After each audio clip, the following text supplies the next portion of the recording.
So this is Totally Detailed, and I am Richard, and I'm with my co-host today, Adam Blackwell. Say hi, Adam. How you doing? How are we all doing? All right. We're doing all good, and we've got a very special guest from Sheffield on the line with us to talk to us today. It's Andrew from Atom Detailing. Hi, Andrew. How are you doing? Yeah, not too bad. Good. I think you've messed up his intro then, Richard. Why? It's vice president. All right. Okay then. He only answers to that now. So president-elect now, isn't it? Vice president now. Is that all he answers? Not asking It's Miami Vice is what I answer. Miami Vice President. Okay, cool. Yeah, very good. So we'll scrap Atom Detailing. We'll just go straight over to Miami Vice President, and that'll do it. Good, thank you. Yeah. You can tell from the tan, can't you? You what, Adam? Tell by the tan. Yeah, definitely. He ain't got that pasty Yorkshire skin. No. No, it's not too bad this time of year. Start getting a little bit of colour. I mean, it's only on the face and up to here. To there, yeah. Same here. What's wrong with that? Don't want to get too hot, do we? Start melting. No. Oh, I know. No, it's getting. We're supposed to be having this bloody heat wave. I don't know where it is. Yeah, it's muggy at the minute. Yeah, awful. Yeah, it's been warm. So we like to start these things, Andrew, with the same question, just to get a little bit of information on your background, and that is, how did you get into the detail industry? Well, it all started, I think. Well, I didn't call it detailing then, but I'd like to spend my weekends just messing around with my own cars, and it just kind of grew from there, really. I'd always get stuck in, spend 6 or 8 hours, and all I'd done is 2 wheels, and spend so long with a toothbrush cleaning an engine bay that I sunburnt my back and all that sort of good stuff. So yeah, it was just my way of relaxing, really, from the day job. And friends, neighbours, family see what you're doing and they want you to do their cars as well, and it just spirals from there. So was it all on your own doing, or was it like you're following your dad looking after his car? Or well, I think my dad's always been a bit OCD, don't touch the windows. I mean, even now we'll still get shot if you go anywhere near his windows. I don't know. I think it's just from a inbuilt bit of a perfectionist point of view. So no matter what you're doing, just being OTT with it, spending far too long on it, and just applying that mentality. I think it's a mental state, all this, really. We just apply it to cars. But yeah, it's just, I'm not a massive, and it sounds ridiculous, but I'm not a massive car guy in terms of what horsepower it is, and this, that, and the other, and how much torque it's got. For me, it's about the detailing process, making a difference, stepping back after a whole day and seeing your hard work. So that's what it's more about for me. So when you think back to these cars that you're spending hours and hours on, I'm thinking of the techniques you're using and the products. Yeah, the shaking the head says it all. It's shocking. I was talking to someone about it today. All the stages throughout all, if you like, my detailing career, you always think you're doing it right. And I always remember you're there with your super resin polish and the 2-handed Halford buffer, doing absolutely nothing, but you're giving it a go. And then obviously the internet, got bigger and bigger and everything, and you start using that more. Suddenly everyone's saying, no, you don't use that. Real guys use a rotary. So then you buy a rotary, and I was like, what on earth is this? And then it's, dash 6 with something else, and then this, and then you buy the 2-in-1 products and realize they're not as good as the individual products, and you go back to them, and it's just a spirals out of control. But it actually started becoming a business because I wanted a better polishing machine, and I thought, well, it's 130 quid. If someone gives me 100 quid to do their car, it's only cost me 30 quid. And fair enough. Yeah. And that was it. And then it sort of never ended. And off it went. Is that when you realise you have to buy pads and polish, and you've made nothing? Yeah, that's yeah. I mean, you just look. I mean, the products I use now aren't the products I used last year, which aren't the products I used the year before that, which aren't, and going back 7 years. I have to have a sort of annual clear out of just everything you don't use anymore, because I was buying more and more cupboards and not using any of the stuff in the cupboards. So is that you're buying something and you try it and it's not as good, and you just kind of, because you're a tight Yorkshire man like myself, you don't throw it away. And well, yeah, I mean, it's I think you have a good month and you buy this, that, and the other, and then you suddenly, because you bought that, haven't had a good month, and then it just and you buy tar remover, buy fallout remover. Suddenly there's a combo product that you realize isn't as good as just a fallout remover or just a tar remover, so you then go back, and then that just sits there forever. You pick things up, you read in a forum, everyone's talking non-stop about this product, so you buy it, and then, well, it's no different to the one you use anyway. And I have phases of wanting to stick to certain brands just for an easier life, and then you get a bit bored with it, so you try a few other things. It's an addiction, really. We should all seek help, I think, for for this detailing bug, I think. I do think it is a bit of a bug. Yeah, it is a bit of a bug, isn't it? Is there anything that, like from 7 years ago, product-wise, that you would still fall back on and use today? Yeah, I mean, the glass cleaner, I bought every glass cleaner going, I think.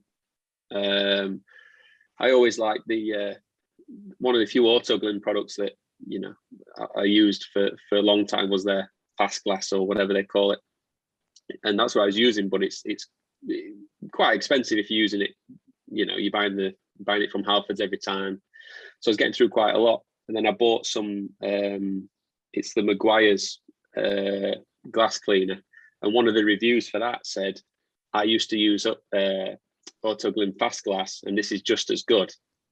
So I bought it, and it's a US gallon, I think. I still have it because it's 100 mils in a litre every time. I've still got it going about 4 years. It's the same bottle, but yeah, I was forever trying to find a product as good as the Autoglym fast glass, and that review saying it's as good as fast glass, and I believe them, and I've used the same. It's in the same bottle. I can't even argue. I keep buying it all the time. It's the same one I bought about 4 years ago, and I've got about an inch left in it. I might frame it. So is it as good as your Autoglym one? It's pretty good, yeah. Yeah, it's good.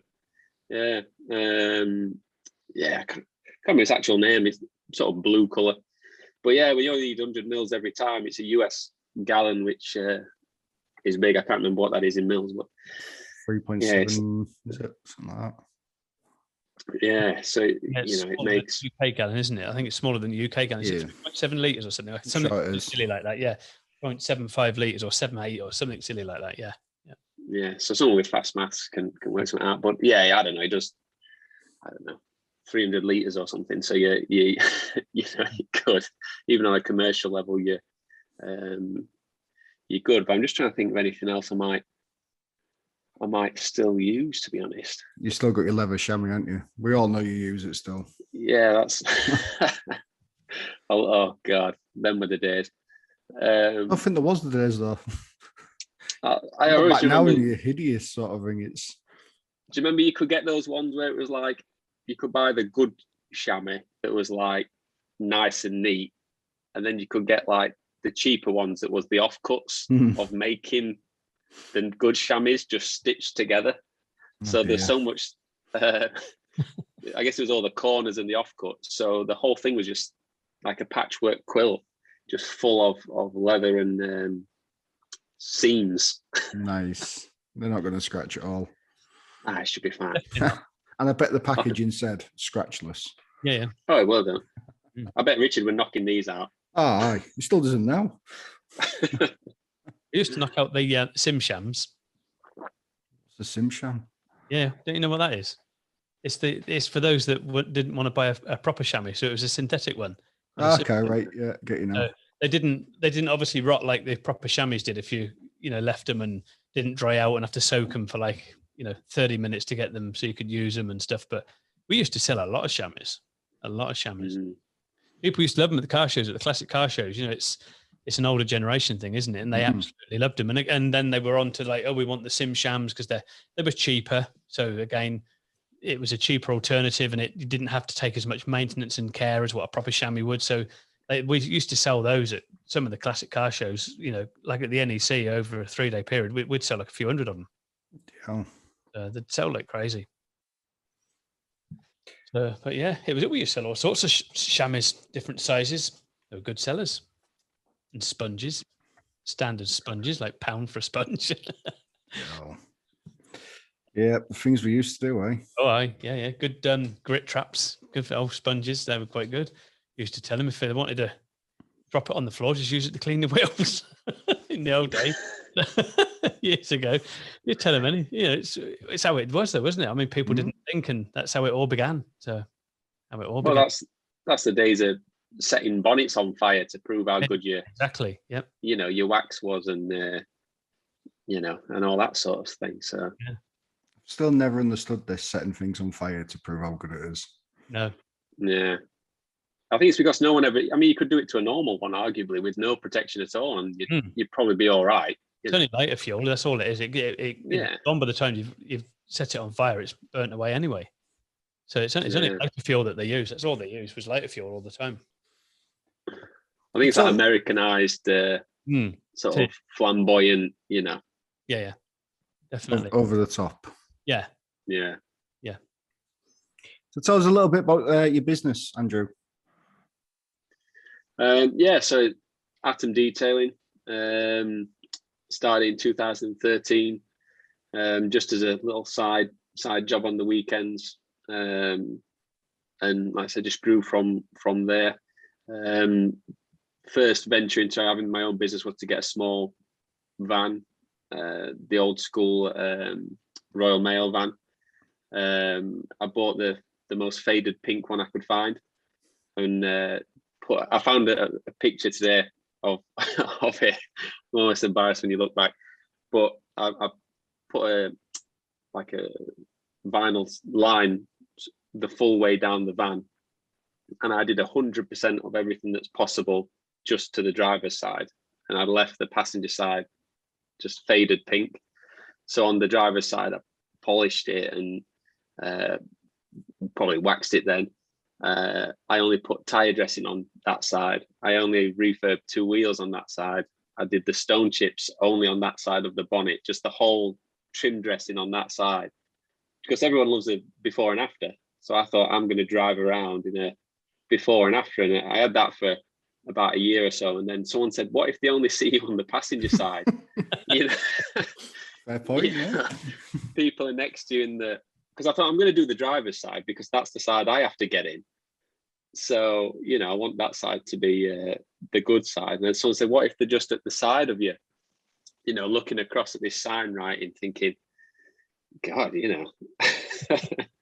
So I just hope that they'd seen the back of the van and the one good door and the one bad door, and or somehow managed to see it from the other side. But yeah, it never occurred to me that, someone might just see it from that bad side. But it was pretty good. You got some remarks. I've spoken to some people, and there's like, yeah, some guy used to drive around in, this half done van, and I'm like, yeah, I don't know who that was.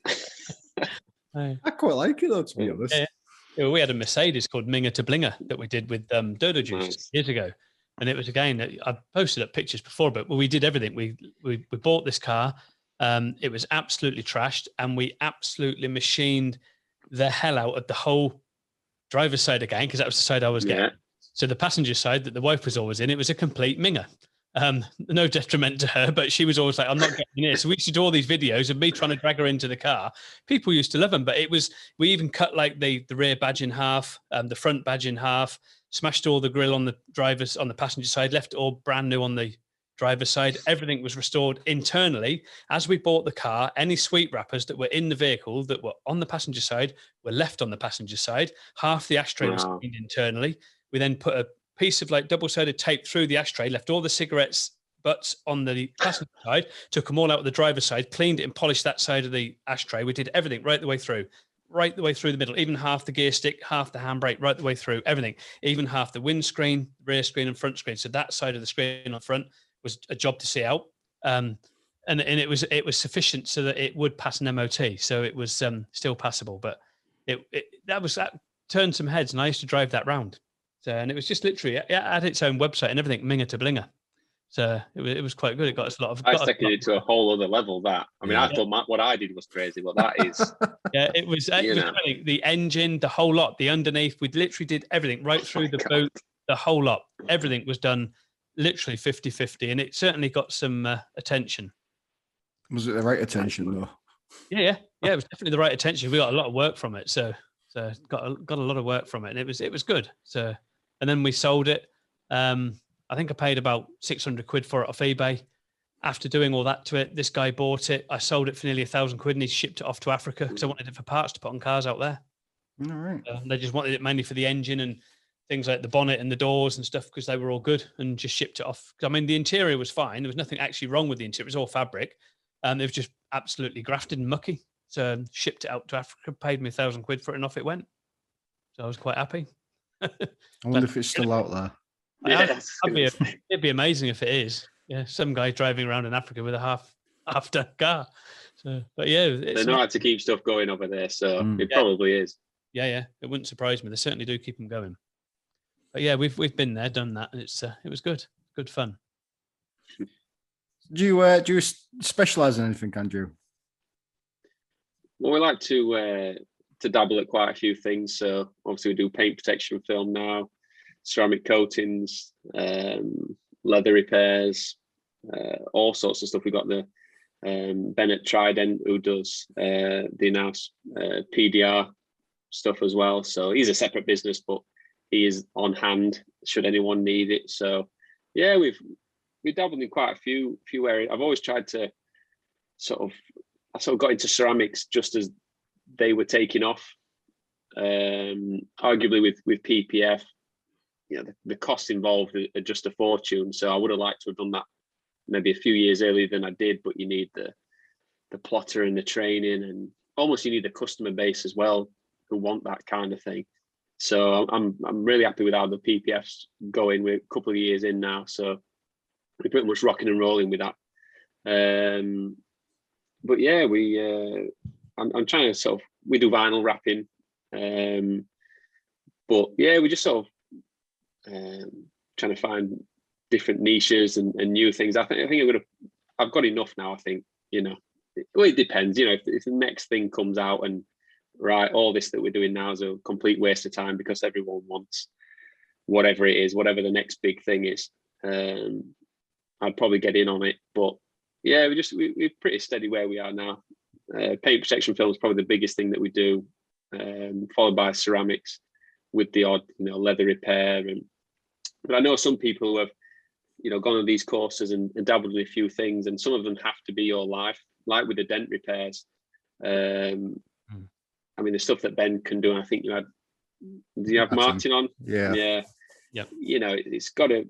You can't just every now and again I'll get you this dent out. It's constantly evolving, and so I think you can try and specialize in too many areas, especially if it's just one person, because you end up with all this different equipment and things. But yeah, the PPF is going great guns, thankfully. Do you enjoy doing PPF? I do. It's an odd one. I mean, I like vinyl wrapping. Because I think with detailing, you can, it all seems to come together at the end, until the wheels are back on and the centre caps are back in and they're torqued up and you've done the interior and the glass is done and it's all polished, it's all coated. You can sometimes feel like it's never going to end. Yeah, you're not making big changes sort of thing. It's suddenly just in those last few hours, you step back, almost see it as the customer does when he picks it up. You almost see it from the outside point of view for the first time since it actually arrived, because you're always, okay, now the glass is done, onto something else. Now that seat's done, onto the next seat. And you're all, okay, the interior's done. Now the paintwork or whatever you want to do, now the wheels. There's always something, and you could arguably just never stop. You almost stop because the customer's on his way. I'm still wiping something, just before I answer the door to the customer. So you're always constantly going. But with vinyl wrapping, it's like instant gratification. If it's a black car and it's becoming red, for example, you're a day in and it's a third red now. And, you think, right, I'll come in tomorrow, roof, bonnet, whatever. Day after that, right, I've only got rear bumper to do and I'm done.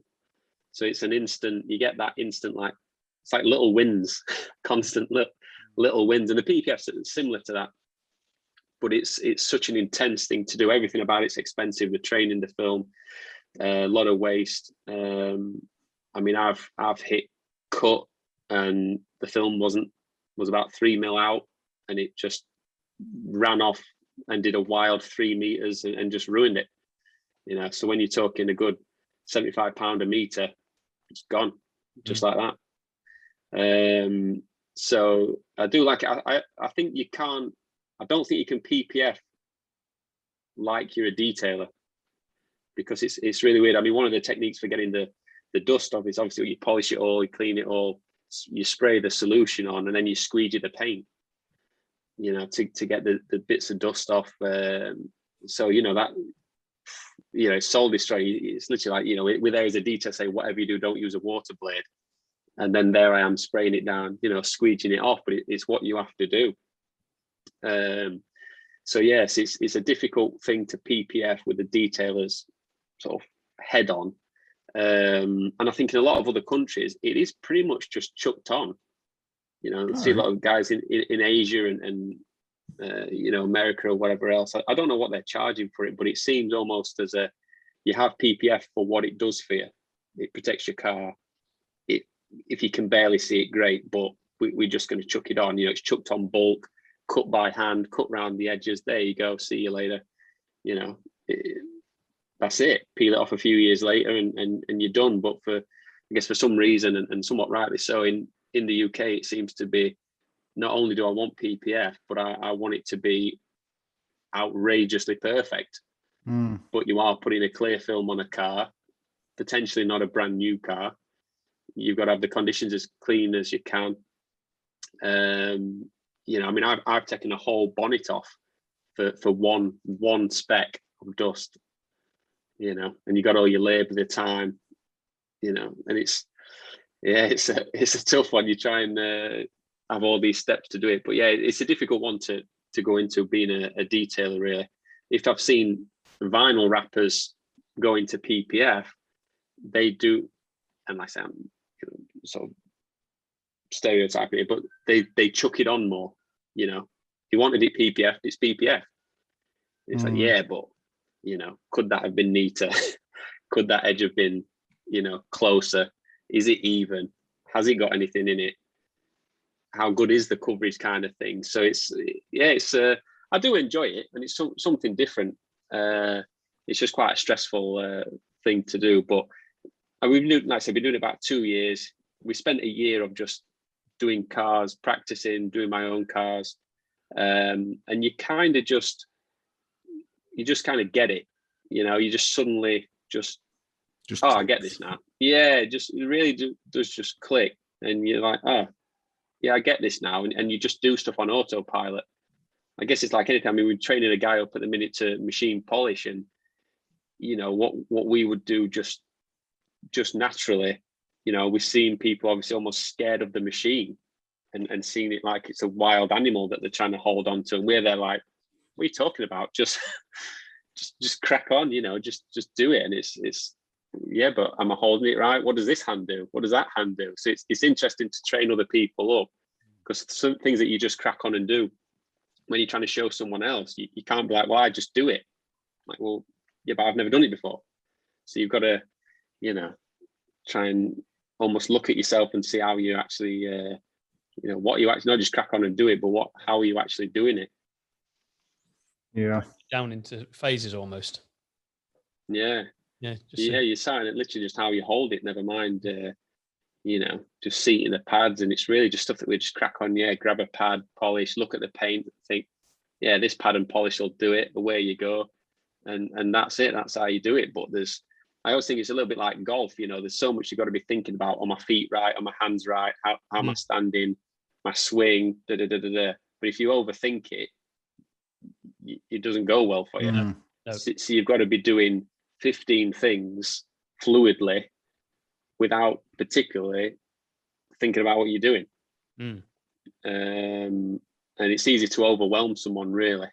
Because the guy that we're training up, he's more with like a rotary polisher. So I'm showing him with a dual action.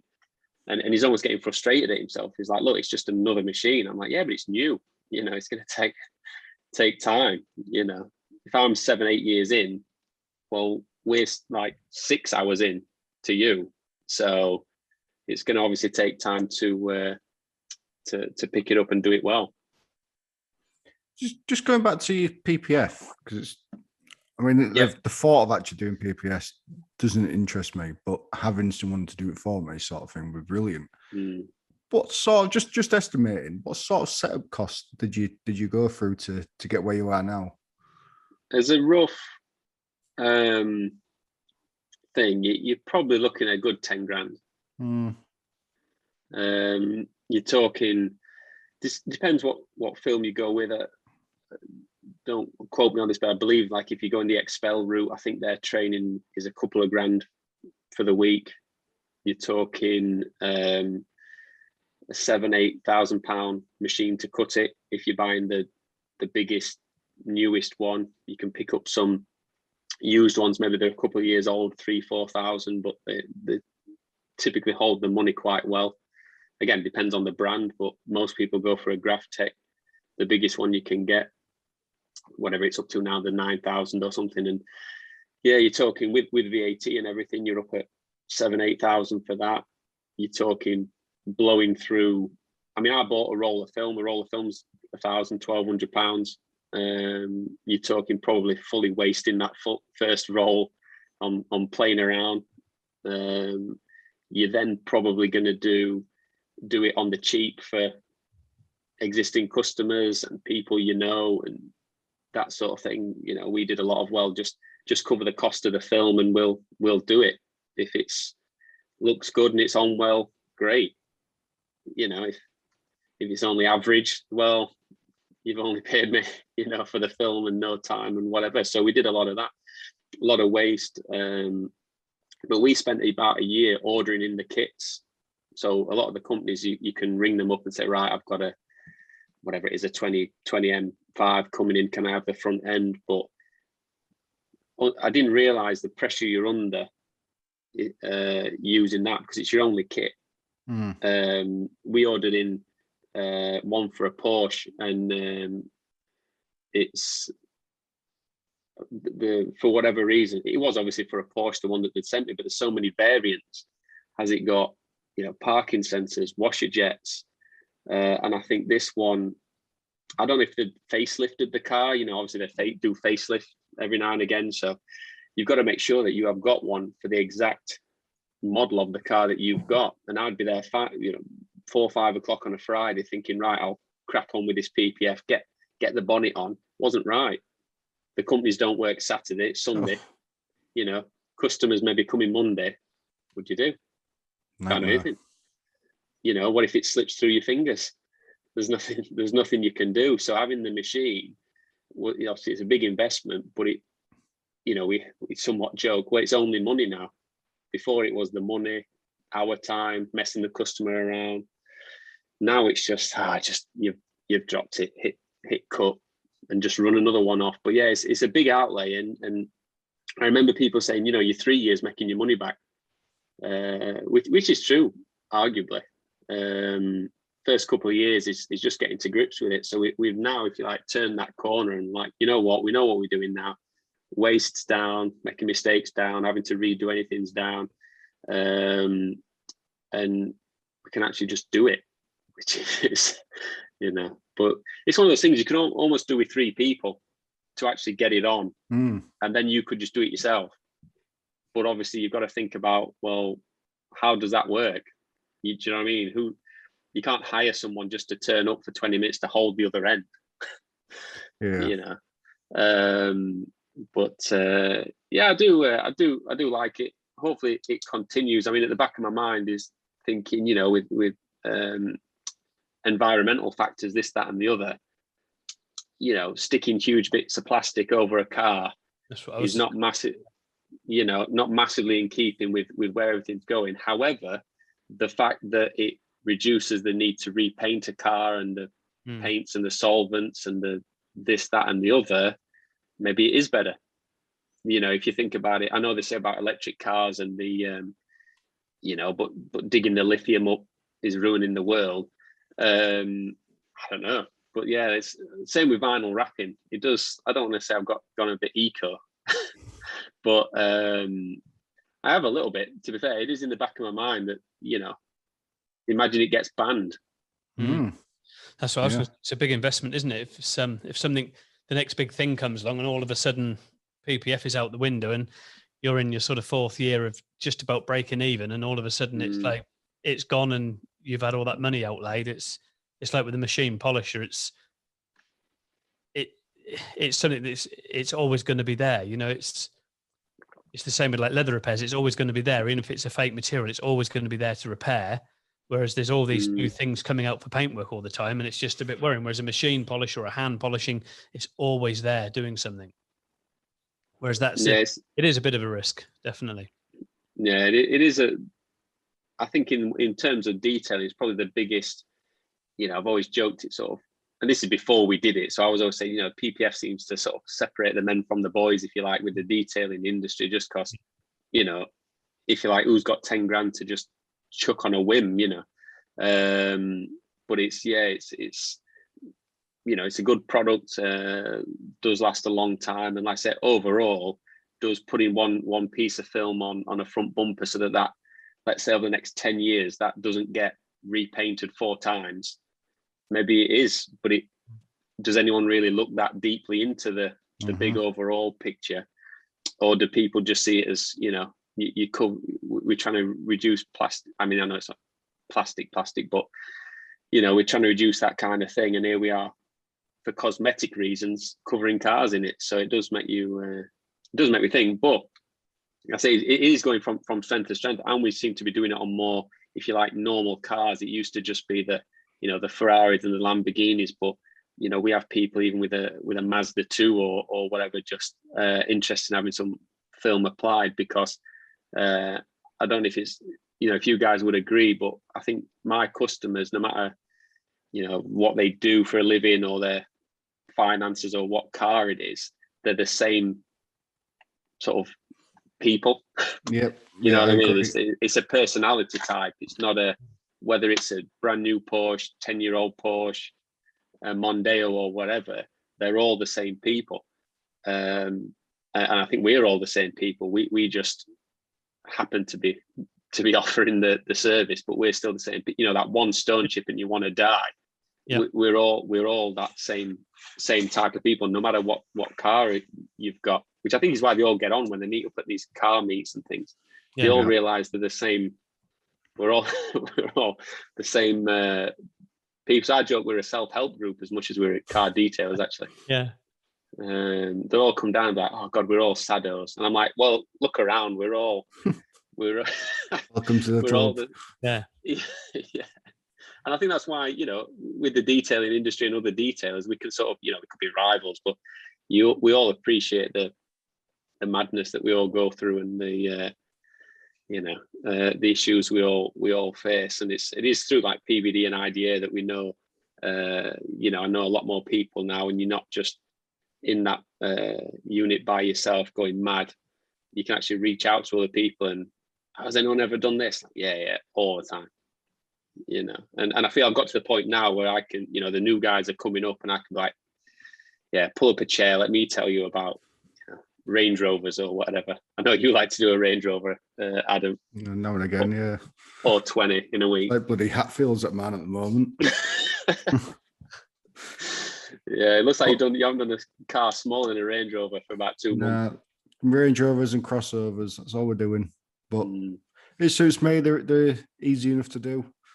I'd much rather do them than a Maserati or Lamborghini. Honestly, people go, "Oh, you must be in your element when you get a supercar in. You love your cars." No, give me a Range Rover. It's all the lines on them. They're a pain in the ass. Yep.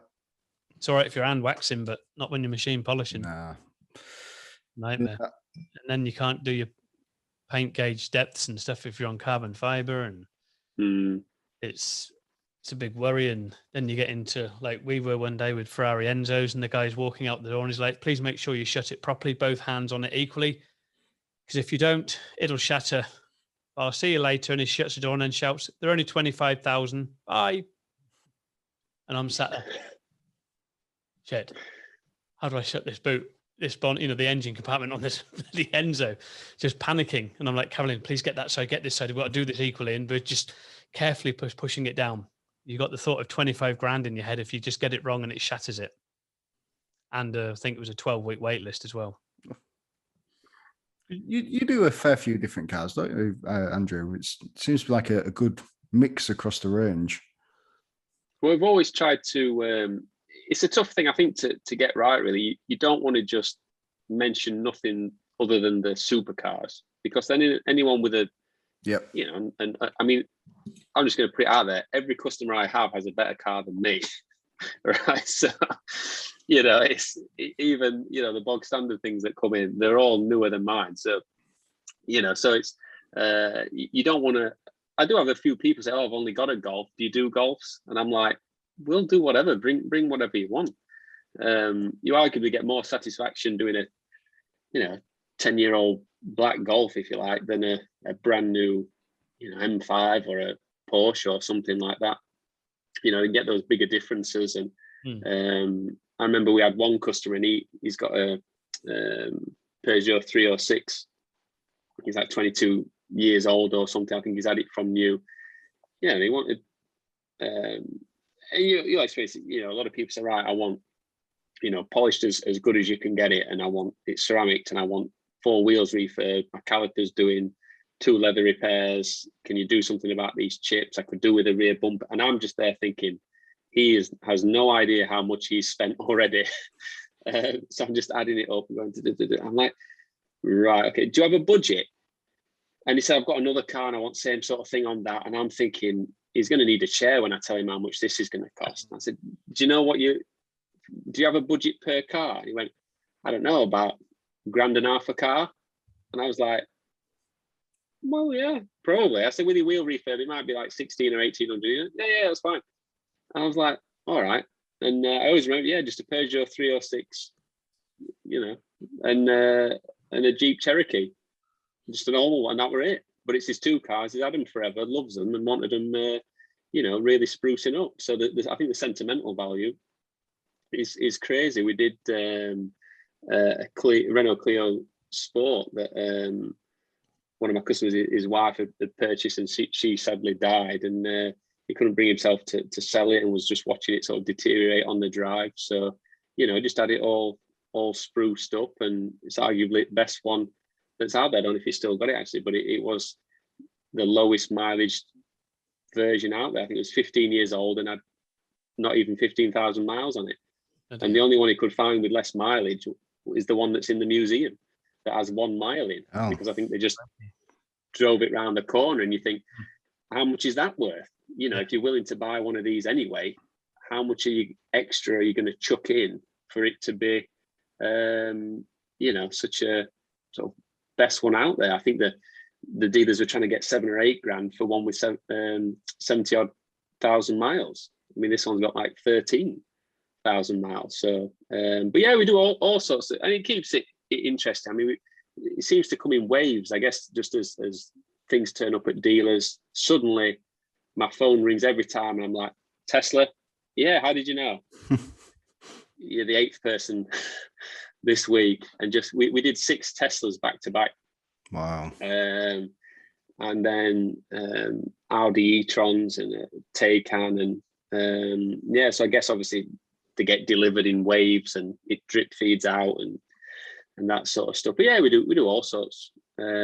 Not too many sort of classic cars, but I like to do more and more of those. But I think you've got to, with the classic cars and the groups, you need an in to the group, Yeah. and then you can, then you are the man. Because with all these car groups, it's all who did yours, and then it just spreads throughout the whole sort of thing. I'd like to do more motorbikes, but yeah, we get all sorts in, which is quite annoying because the handbrakes. I always think we need a universal position now for the, electric handbrakes.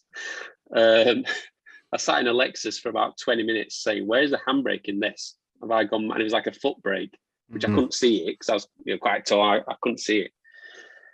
Like, who's still doing that? But yeah, you get in and it's like the push button. Is it? No. Is it? No. Yeah. This side? No. It's it's even down worse. here. Oh. It's even worse when you spend them 5 minutes looking for that push start to realise it's a key. Yeah. Yeah. Or it's a key, like a proper key, but it's keyless. Yes. Yeah. So you're like, where do I put it? Why does this not? Why has this got teeth on it? Yeah. But yeah, you're all the time, or it's exactly behind the steering wheel, so you can't see it. Yeah. So you're like, right, have I gone mad here? But yeah, I think we all need to start, right? I'm sure all the car manufacturers watch this. But yeah, we need a universal place for, the e-brake and the start button. Because that is, a nightmare. It's like jack cars, isn't it, with the wipers on the wrong side. Yeah. Oh, it's where, I mean, we get some random cars in and who thinks, I know, let's put this, I don't know, the fuel cap release in the door shut. Yeah. You open the door and you move the seat and it's here. Who came up with that? Same with the bloody vans now. It's like the van we've got. Our Nissan was the same we had before. Now the Volkswagen's the same.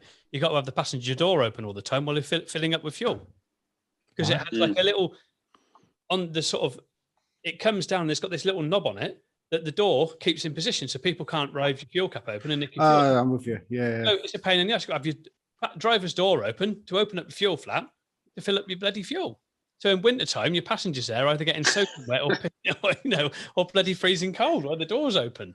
It's absolutely. And then, of course, you shut your door and then shut your fuel cap. And it's like, Christ, open the door, shut the fuel cap. And it's a nightmare. I mean, who the hell invented that? I mean, I just put a bloody key on it like they used to have. It's simple. Like those little tiny windows where you can't get your hand anywhere near it. And you think, who designed that? So I know, let's put a little window. Let's put it behind like the A pillar so that you can't get in. Golf Mark 7s. Yeah. You just think, or the wheels, who came up with this? Yeah. Like BMWs that like ring behind the spokes. Yeah. Another bad design, I think, is the Audi Q7 or Q8. The total keyless entry ones. Key fob goes down, battery goes, can't get in your car at all. Oh, nice. Cannot get in it at all. There was one in a few weeks back in Manchester at one of the service stations. We were coming back. I ended up getting in the car for the guy because his dog was in. I said, because it was, luckily he wasn't parked in the sun, but it was very hot, but he was parked under the trees. So I said, well, is it your car or is it work car? He said, it's work car. So I said, do you mind if I break the window? He's like, I don't care at all. He said, because if it goes on any longer, because my dog's in now, I'm going to have to break the window. In the end, the key comes apart and it gives you a normal key, but there's no hole in it anywhere underneath. We checked all the seals, under the door handles, under the boot handle, front, bonnet. We looked everywhere. There's no way to put this key. What you have to actually do is on the end of the cap of the door handle, on the driver's side, there's a little plastic cap that goes over it, and you have to force that cap off, and then your key's inside there. But there's nowhere to tell you. But how dangerous is that? He couldn't get into his car at all. Then when we got into it, the alarm goes off. You can't turn the alarm off. The dog's panicking. None of the rear doors would open because it's gone into lock mode, safety mode. So all the doors wouldn't open on the back.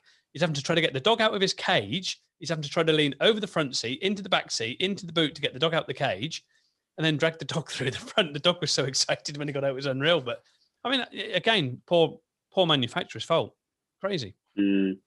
Just another one of them. But anyway, we're sidetracking with we'll start slagging our car manufacturers is going next.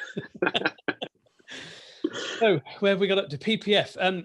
Obviously, what's the biggest challenge you find working with yourself? Ooh, good question. I think that the thing I always say about if you're mobile, obviously you can't work in the dark, but you get a unit, you're your own boss, the lights are on. Who's telling you to go home? Who's telling you to speed up?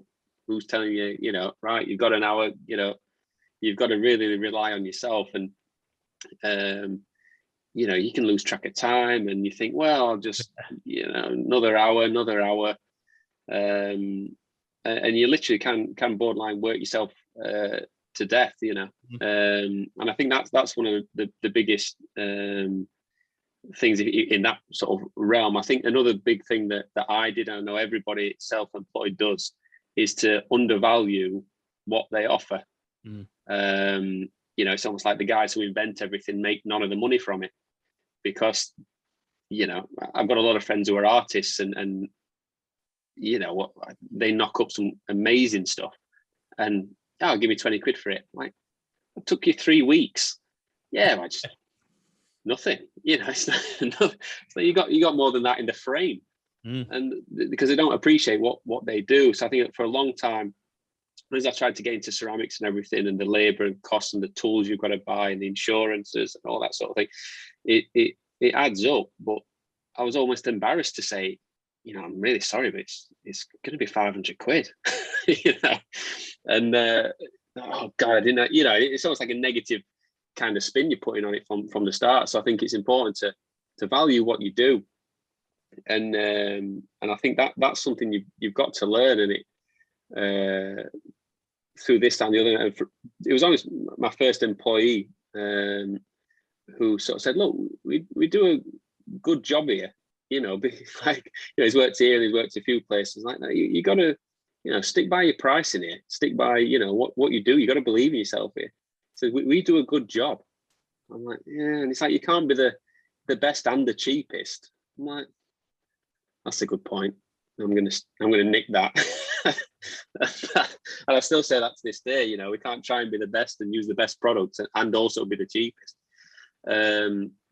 So I think it's important to really value what you do, and some things that we take for granted. Some people won't have Richard, like with you and your leather repairs, what you can just knock out in half an hour. Yep. People be in awe of exactly. Sorting a cigarette burn or whatever else, or whatever it might be. And I think the thing is that you can make it look easy. But and I think, and again, I've always tried to ask other people like their opinion. I don't have to agree with it or actually do anything based on it. But if you ask everyone, I'll ask 10 people something, and then I'll hear what comes back, and it helps to formulate my own opinion. And with Ben, who does the dents, I've seen him get a dent out in less time than it takes me to make a cup of tea. And I'm like, what do your customers say to you when you just, right, here's my bill, bang, done. And he's like, they don't pay me for my time, they pay me for the result. Yep. And if they were happy for that dent to come out for that price, how long it takes me is material. It doesn't matter. Yep. And it's the fact that he's done it for 10, 15 years, whatever, that means he can get it out in 3 minutes. Nice. They're not all that.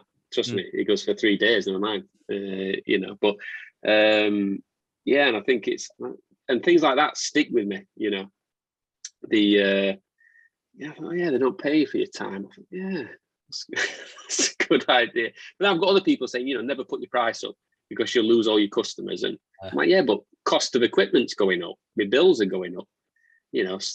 Labor costs go up. Everything's going up. How can you get trapped? So, as things get more expensive, we just have, it's unfortunately one of those things that we've just gone back registered. So obviously an instant 20%. Yeah. Well, it's not going in my pocket. So we had a big decision to make. Do you cut the business back and stay under the VAT threshold, or do you just push through it? It's one of those things, and away you go. And for the most part, no one's questioned. They know the VAT is not going to me. So just like you buy a car, there's VAT or whatever. So you buy anything, there's VAT. So, but yeah, I think undervaluing it, what you do is a difficult thing to unless you're a big brash character and you don't care. But I almost felt embarrassed to charge a lot of money, which when you look back, you think, why are you doing that? But I think it comes with doing more and more cars, getting more comfortable with what you do. And then you get to a point where, you think, I do a pretty good job. So, it is what it is. Yeah, I mean, a lot of the time when you're too cheap, people don't buy because they think you're crap anyway. So it can have the effect. And I've never been frightened about putting up my prices, and it's, people, and I won't ever do any discount. People will say, how much is the job? And it's 225. How much is it for cash? It's 225. You've misunderstood me. How much is it for cash? 225. Don't you do it any cheaper? No, I'm still doing the same amount of work. If you want me to cut back, not do the correct work, then I'll do it cheaper. Yeah. Well, no, I still want the same work doing. It's 225 then. Very, very simple. And I've always stood my ground. It's the same when we're at car shows. If we happen to have something at a car show and it is 15 quid in the shop and we have it at the car show for 12, and they say, will you take 10? I say, no, it's 15 actually. Well, it's down there at 12. Well, you tell me then that you either pay me 12 quid or you don't buy it. It's that simple. And I've never been frightened with that. And it's because people will run you ragged with it and they will bar you down and knock you down. And we had it the other day with a guy talking about pricing and stuff, being comfortable. And it was on a boat for him. How much is it? I'm getting into trimming of boats. How much is the average price to trim a boat? Which boat are you trimming? Because I just want to know the average cost. Well, do you have overheads? That's immaterial. No, it's not. Do you have insurance? Don't ask stupid questions. How much is it to cost to trim a boat? Well, do you have insurance? Do you have employees? Do you run a car? Do you run a factory? How do you run it? What machines do you have? Have you got to buy them? Are they brand new? Are they secondhand? All these things. Are you using a quality contract vinyl for, marine vinyl or a standard vinyl? What vinyl are you using? Well, this is a bit more complicated than what I thought. Exactly. Go away, do some more homework, come back, and then I'll help you even further. But until we can find out what you're doing, and he's like, well, isn't there an average cost? So I said, well, are you happy with, he was in America. I said, are you happy with earning $2 an hour? Don't be stupid, you fool. I want to earn proper money. So I said, well, okay, then what do you want to earn an hour? Well, I don't know. What's the average? Well, what are you worth? And it just went round and with this guy, and he couldn't get the concept of it at all. And I said, well, do you want to work for $50 an hour or $2 an hour? Well, I want to earn enough money so that I can pay my living. Well, what are your overheads? And we were back to square one again. And he just couldn't get a grasp of this at all. And everybody else was like, what he's telling you, you should listen to him because he's trying to give you some sound advice here. And he's offering for you to come back once you've got this information and it'll help you further. But you're just not understanding. I mean, and this is what I find with a lot of detailers. They don't understand that. And it's like, we were talking the other day on one of the other things when you were on about, the certificates for the machines, for the ramps and everything else that people just totally forget, and it's all these things cost money. You've got all your pat testing. It's all money that you've got to have that people just don't think of.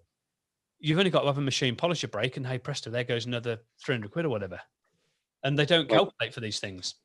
Well, I think I was going to say in that other call, I don't think I got around saying it, but the company that we were next to, he has a window tinting business, and where he used to be, allegedly, it was I'm going to smoke it out and claim on the insurance kind of thing. The fire brigade turned up and said, right, it's all a row of units, has anyone got any gas canisters in there? So this guy went, yeah, we've got one in the back for a heater. They went, we're not going in then. And they just stood back and watched it burn the whole strip down. And he didn't have insurance and there was a customer's car inside. So he just, I think luckily, it's maybe only I say only, but a $5,000 car. So he just wrote him a check for $5,000 and just said, there you go. And that's how we ended up being next to each other because he moved first and I moved in next to him. But you never know. It's all fun and games. And I say we're doing the cars, even if someone somewhere you always have to pay. You either pay quite substantial amounts for insurance, this, that, and the other. But if you have an accident with a Ferrari, you're all right, or you don't have any insurance forever. So, but if you're saving that money, that's one thing. If you put, I don't know, 20 grand to one side, it might help you out, but it's, that'll probably get you a wing mirror on some of these cars. So, you always pay somewhere. So I've always wanted to be, as well protected as possible. I guess the same with all the electric cars now. All the certification and qualifications you've got to have to work on them, even with washing and valeting and everything else and detailing. It's again, people are missing that sort of side of the business, and they're going to fall foul on it because they're going to end up getting caught out. Yeah. Again, it's something that, again, with you being, the vice president UK IDA, it's all these things have got to be looked at, and it's all got to go through, with your CD and SV and everything else, and it's all part and parcel of it. 'Cause it's all becoming very apparent now that the way electric vehicles are going, isn't it? And it's all something that's got to change. The IDA's got to change to coincide with that as well. So it's everything's evolving all the time, and it's the whole thing's changing. I think unlike current political situations, we whether it's me or anybody else, the IDA has got to set that standard. So if you want to get into the IDA in general, the board member positions and hire and everything else, we have to be held account to that. I would want to sit here as a uninsured, vice president of the IDA, uninsured, this, that, and the other with none of the health and safety regulations in place or whatever else. You've got to set that standard. Yeah, exactly. And that's what it's all about, really. But I think the thing is, I think with washing cars, if you like, detailing, because it's everybody does it. Millions of cars get washed every day by millions of people. You let your kids help, and maybe you chuck the neighbour's kid 20 quid to wash your car and all that. It's all great till you have a problem. Yeah. It's all fun and games, and we see it all the time in the forums, and especially with lockdowns and stuff, kids being off, people being off. I've seen a lot of posts saying, me 10-year-old lads, washing cars or whatever, got his bucket, and fair play to him. I would much rather I would be that kid, doing that than sitting there kind of doing nothing.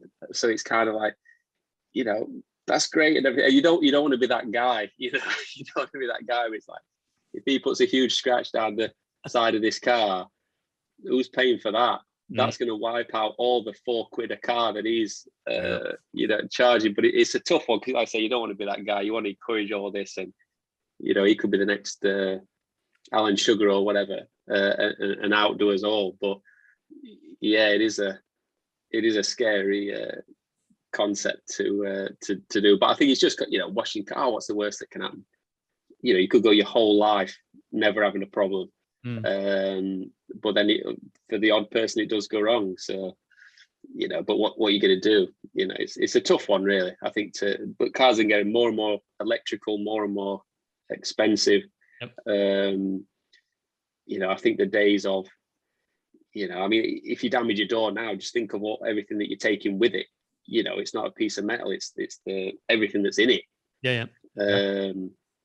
The electrics and all sorts of stuff, and especially now there's a sensor everywhere in everything. It only takes a bit of water to get in that. And there you go. But I don't know, it's a tough one, because we all probably got into it being the if you like, helping dad wash his car sort of thing. But yeah, I don't know. Obviously we're heavily invested in all this, and we want to make sure people are doing it right. But at the same token, I would argue that by the time you've given the council their business rates, and the tax man is cut, and the insurers their cut, and the fire safety guy is, and the health and safety and the pack testing, you could quite easily look back and think, why am I even doing any of this? Give these small businesses a break, But that's we'll see. It's supposed to be the party of business, isn't it? But we'll see. Yeah, be interesting. So talking about insurance, and one man who definitely needed it, did you want to talk about the Top Gear Lamborghini? We can do. You mean my claim to fame? Your claim to fame that I felt sickened when I found out that you had done it. Yeah, well, I have two claims to fame, both as seen on TV twice. Hashtag not me, but cars, and then also hashtag not for very long. Definitely not for very long. I keep joking about putting that on the website, like that's a detail as seen on TV, but not really. Brackets only for about 20 seconds. Yeah. But the two claims to fame is our old unit is in the background of what was it, a very Yorkshire brothel or something like that. They did some. I'll send you the link. Richard will know. They did some like B-roll just around Sheffield, just to fill us stuff. And they did a panning shot across where we were, so you can see our sign in the background. And my Instagram just blew up with this, and I'm like, what is going on here? I looked at that, and everyone's screenshotting it, and all sorts of people came out of the woodwork. So yeah, that was all fun and games. I felt brilliant. I seen on TV on a show about a brothel, and then I get this phone call. Can't remember his name. It's whoever calling from the BBC. Okay, not rogue traders. I hope. I hope. I said, yeah, we've got a car that we want to have some PPF put on. So I said, okay, what car is it? He went, it's a Lamborghini Diablo. I'm like, let me sit down. And stupidly, I was a bit overwhelmed by that. Didn't click that it would be Top Gear, really. I think because he didn't say Top Gear. I thought I was mainly thinking, a Lamborghini Diablo, because that is I say, not being some obsessed car guy, but the one car poster I had was a Lamborghini Diablo.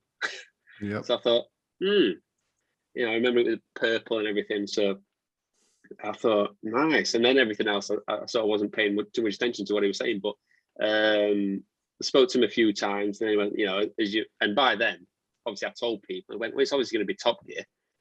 They're like, I was like, yeah, it's probably not going to be Songs of Praise, is it? I thought, yeah, that probably makes sense.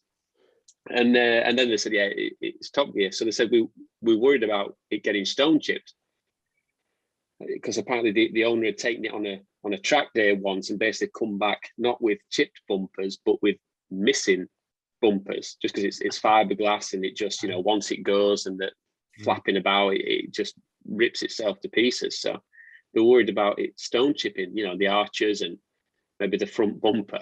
So I'm like, yeah, sure, why not? And the never met anyone from the Top Gear, like just the owner, who is a sound guy, by the way. I think he needs to be. Yeah, he drops it off, and he almost span it out, lost the back end just going through our car park at 3 miles an hour. So that tells you, on a dry day. So that tells you how leery it is. All 3 pedals are within about 6 or 8 inches of them. So I had to take my shoes off to drive it.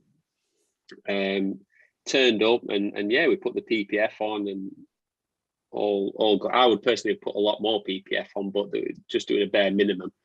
And yeah, we got it finished, and they said, right, so we're going to need it for filming on Monday. So I'm like, okay, on Monday, right? And now it's like Wednesday. I'm like, okay, and which Monday is that? And they're like, no, Monday. I'm like, this Monday?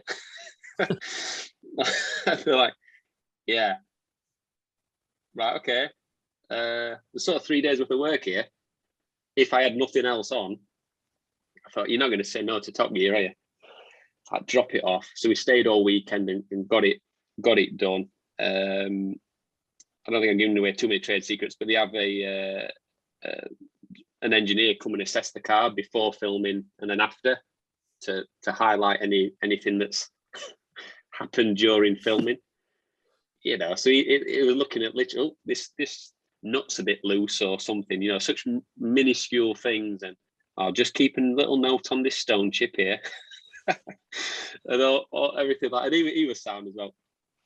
And yeah, it was just a mad experience. We did way more than we charged them for. Cleaned all the interior, and people are like, oh, hide your stickers in the background so it's in the shot. And I'm like, I haven't got any stickers. So that was good. But that car is apparently the one that was like it is the one, if you like, from some of the posters. It is the poster child one, and it was the one at the Geneva Motor Show or something like that. So he's got pictures actually in the car of it up on the stand. at the launch of it. So it is somewhat of an iconic one. And I he'd only really just started using it. His kid had I think he just left it in the garage for 10 years, barely used it. And then as his kids got older and really interested in cars, I mean, imagine being that kid. It's like, Dad, what's under that tarp? It's, don't worry about it. I'll tell you when you're older, and what is that? And his kid knows everything about cars, like unbelievable. We walked in, we had a new M5, and he went, he's gone for the ultimate pack. And I'm like, even I didn't know what that meant. It's like, it's got the upgraded Xenons, and it's got this, and this. And I'm like, yeah, he really knows his stuff. And yeah, so we did the car, finished it on the Monday. I think they actually picked up that Monday about 10 o'clock, loaded it up. And then, I think Tuesday, we sort of had to keep it quiet and everything. We thought we'd wait till they've done all the filming until the episode's coming out. We'll keep stum on it. I don't want to get sued by the BBC or something. And then I think I came out of my office and the guys went, like with these, sullen faces, went, "Look, you'll never guess." I went, "What?" When he's crashed it. I went, "Oh my God." And I'm looking around like, who's crashed what? I've got 3 or 4 cars and I'm looking around like, oh my God, right, who's crashed what? And I went, no, not us. I'm like, oh, who? Yeah, Top Gear. Paddy's crashed that car. I'm like, no, he hasn't. You think, these stories, snowball and yeah, he has. And I think we found out because a friend, one of my employees at the time, his like on Snapchat or whatever, like a friend of a friend had from about half a mile away had got this snap of it, really blurry, terrible resolution picture of this, and yeah, it's a red car, and yeah, it can't be surely. And then more started coming out, and then it got into the news. News started picking up on it, and better quality pictures come out, and then it had been sort of towed out and a cover thrown over it, and I'm like, ooh. And people are going, nah, it's not the same one, and the wheels are quite distinctive on it. So we're waiting for that, and then I saw that, and I'm like, yeah, he's crashed it. And I'm there going, oh God, that's terrible. Oh, it's going to be so much more interesting now. So the first thing was I was gutted to the owner, to be fair. Then I thought about us spending 3 or 4 days on it, and just how ridiculous it is to have done that for the stone chips, and then it's in a ditch. I thought what was quite interesting, the front bumper seemed to be still in quite good condition. It was just no longer on the car. Aye. So the PPF had held it together, but he just broken it off the car. And in some of the shots, I think he must have hit a post as it's gone down the door. You can just see a little bit of the PPF just flapping in the breeze, and it was a mad thing. And then we started sort of posting a few bits about it, and then I think as it went out, we started posting about it. When they said, right, okay, it's going to be on Saturday or Sunday or whenever it was, we started posting about it, and we were like, look, we've sat on this for, I don't know, 4 months or something, but watch tonight and see what it looked like before, and all this sort of stuff. And then some newspapers picked it up and it spread through that. So it was quite cool, really, that we get a bit of a mention. And if you Google us, it's on there. And like I say, quite a few, we're in the Sun, not page 3, unfortunately, but we fortunate for you. Well, I know. But yeah, I've made it into the Sun. So, what with the brothel show and that, I mean, that's what I was going to say. Claim to fame, 2 ways: Lamborghini Diablo and polishing people's back ends at a brothel. Hey, crack there, aren't you? That's it. So it's it was good, and thankfully I think the car's getting rebuilt. And what the owner wants to do is almost do a bit of a rebirth story about it. Whether Top Gear are bothered with it ever again, we don't know. But yeah, he's getting it fixed and just getting the parts for it, and then hopefully he's going to bring it to us, and we're going to probably go full PPF. And yeah, it should be a happy ending. But the owner was fine about it. I rang him, I think, a day or 2 after, and they were all going out for drinks that night. So Paddy could apologise, I think. But I think the Jaguar has been written off as well from that. Yeah, the Jaguar has gone as well. Right. So there's only the Ferrari left, which is the most valuable one of the three. But still, I saw some pictures and that. Not long after, I don't think, a couple of months after that, I don't know if it flipped, but it certainly didn't do. It was smashed up on the lane. So I don't know if that's coming back or not. But yeah, it was interesting time. So yeah, that's my 2/3 claims to fame. Yeah, good. Both involving bushes. That's it. Definitely. We'll leave that on there. That's it. So, next question. What's next for the business then? What I'm looking to do, we've launched the Atom Academy now, so that's like our training.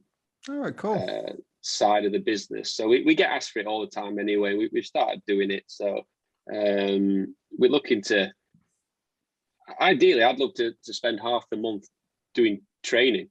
So what we're going to start doing is I might fill 1 week a month with in-house things that we do and that I run, training wise, polishing, and days for like the car owners, to come back in and put a bit of lunch on, and right now it's detailed. This is how you look after it, and just be a bit sociable and just build. Because what we're doing back-to-back cars, just relentlessly.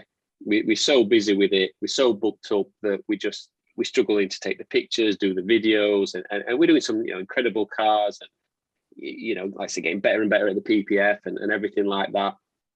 But if you like, nobody knows, because it comes in quietly, we do it and it's gone, and that's it. So what we're looking to do is maybe do less cars, but sort of whatever you call it, build a bigger profile for it. So do proper YouTube videos and more things like this. So just be sort of more actively out there. But maybe to do that, we've got to do less cars. So maybe pick and choose the cars, fill half the month with training.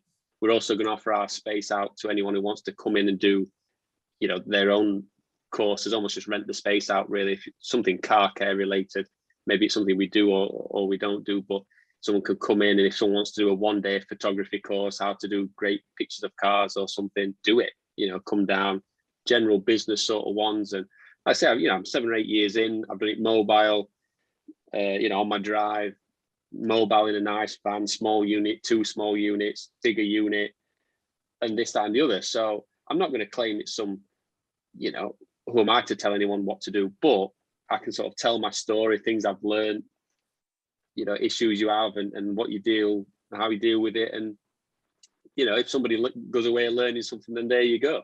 If nothing else, it gets you out of the unit for a day, bit of lunch, and meet other like-minded people and go from there, do more with the idea. So we're looking to maybe sort of handpick the actual cars that we do. We're looking to team up more with dealers to get them in brand new. Trouble we got at the minute, people are buying brand new cars, getting them, and then thinking, right, I should probably get this PPF, and then I can't get you in for 3 months. So I'm either losing the work, or they're waiting but then drive the car, or they're driving the car and it gets a chip 2 weeks before you booked in for a chip resistant PPF, and sort of so on and so on. So I think we're trying to get our exposure up. That's it really. If Top Gear ever do a car detailing segment, we are available. And that's it really. So like I said, maybe do less cars. We've got a few other projects in the pipeline, which is somewhat top secret, but they'll be coming out, which should help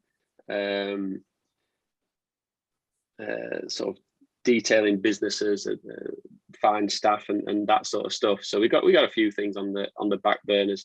But yeah, I'm almost looking to sort of start kind of giving back, really, helping other people out, offering training, but keeping detailing, because that is what we do. That's what keeps the lights on.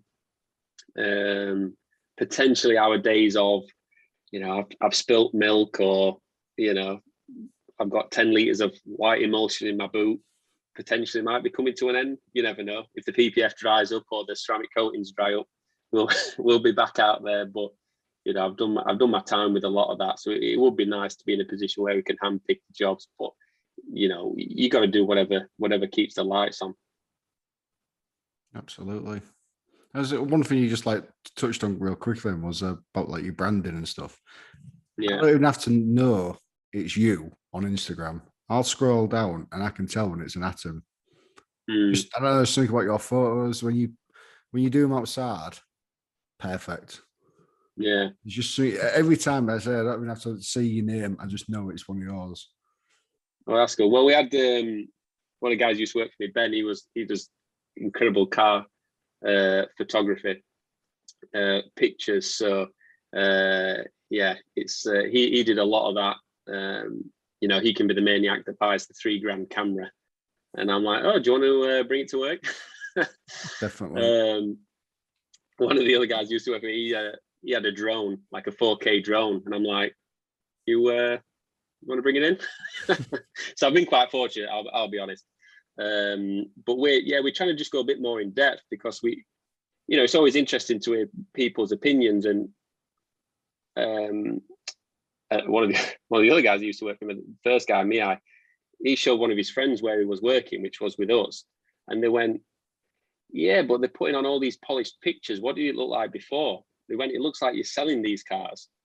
And I thought, yeah, that's true. That, you know, I'll take that on board. So we tried to do more, you know, before and afters and durings, and we're now just trying to film everything. So, but it's, yeah, you know, being in front of the camera, it's a whole other thing. You know, I mean, you see those.